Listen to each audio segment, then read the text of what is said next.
আবারও নতুন এক পরিবেশনা নিয়ে চলে এসেছি আমি লেখক ওমর ফারুক বিন জমির শিক্ষার্থী ডিগ্রি তৃতীয় বর্ষ বৃন্দাবন সরকারি কলেজ হবিগঞ্জ। প্রিয় দর্শক ও আমার অনুসরণকারী বন্ধুরা, আসসালামু আলাইকুম। আমি শেখ ওমর ফারুক বিন জমির, আপনারা দেখছেন খাদেমুল ইসলাম শেখ ওমর মিডিয়া, হবিগঞ্জ, সিলেট, বাংলাদেশ। আপনারা সবাই কেমন আছেন কমেন্টে জানাবেন। আজকের পরিবেশনায় আপনাদের সাথে আছি আমি লেখক শেখ ওমর ফারুক বিন জমির। আমাদের প্রতিটি পরিবেশনা সবার আগে পেতে চ্যানেলটিকে সাবস্ক্রাইব করুন আর না টেনে পুরো ভিডিওটি শেষ পর্যন্ত দেখুন। প্রিয় বিশ্ববাসী, আমি শেখ ওমর ফারুক বিন জমির, আমি আপনাদের খাদেম।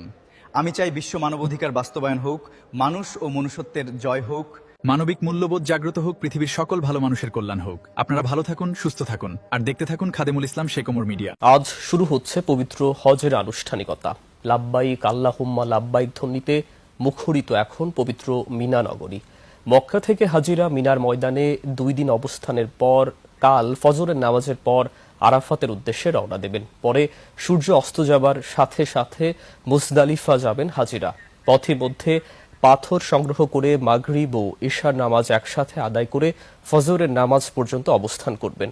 পর্যায়ক্রমে হাজিরা শয়তানকে পাথর নিক্ষেপ, আল্লাহর উদ্দেশ্যে পশু কোরবানি ও মাথা মুন্ডন করবেন। এরপর তাওয়াফে জিয়ারতের মাধ্যমে হজের সবকটি আনুষ্ঠানিকতা সম্পূর্ণ হবে। এদিকে পবিত্র হজ নিরাপত্তার চাদরে ঢেকে ফেলা হয়েছে পুরো নগরী। এরই মধ্যে অনুমতি ছাড়া হজ পালনের পরিকল্পনার অভিযোগে প্রায় 70,000 মুসল্লিকে মক্কা থেকে ফেরত পাঠিয়েছে সৌদি কর্তৃপক্ষ।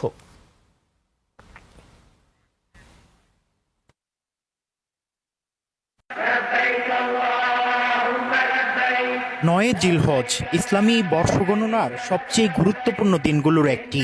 এদিন হাজিরা ফজরের পর মিনা থেকে আরাফাতের ময়দানের দিকে রওনা হন। এরপর সেখানে দুপুর থেকে সূর্যাস্ত পর্যন্ত অবস্থান করেন।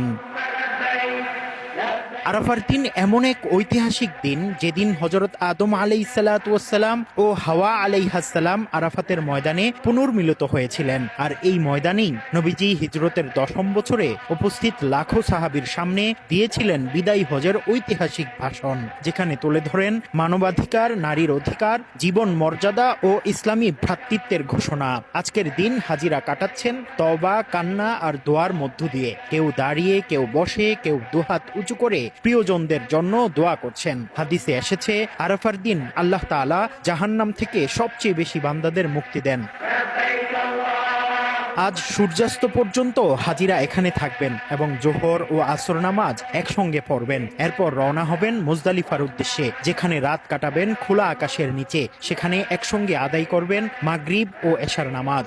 ভোর হলে নিবেন জামারাতে যাওয়ার প্রস্তুতি।